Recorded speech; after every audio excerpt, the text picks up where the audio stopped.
Принцесата и граховото зърно.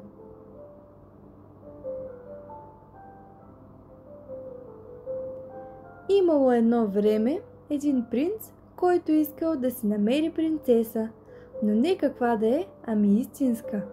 Обиколил целия свят да я търси, но все нещо се обърквал. Принцеси имало в изобилие, но дали били истински, не било лесно да се разбере. А и всеки път нещо не било съвсем наред. Накрая принцът се прибрал от оманата жен, защото много искал да открие истинска принцеса.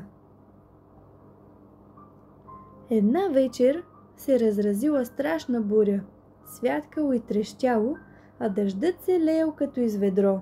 Било направо страховито. Внезапно на градската порта се почукало и старият крал отишъл да отвори.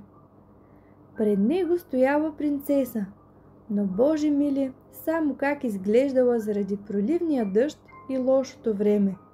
От косите и дрехите им се стичала вода, а обувките й джвакали.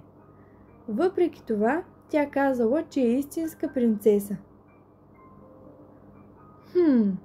Скоро ще разберем това, помислила си старата кралица, и без да каже дума, тя влязла в спалнята, свалила постелите до една, сложила на дъното на леглото едно грахово зранце и го затрупала с 20 дюшека и още 20 пухени завивки. През нощта принцесата щяла да спи в това легло.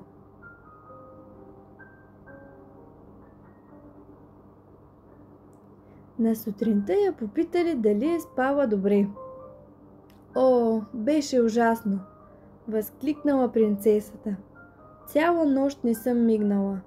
Господ знае какво имаше в това легло, но беше много твърдо и цялата съм в синини. Направо ужасно.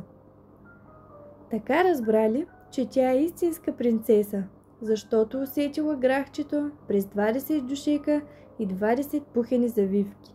Никой не може да е толкова чувствителен, колкото една истинска принцеса. И принцът я взел за жена, защото се е уверил, че е истинска принцеса.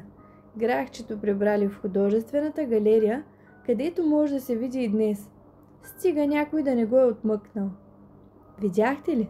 Това не е измислица, ами напълно истинска история.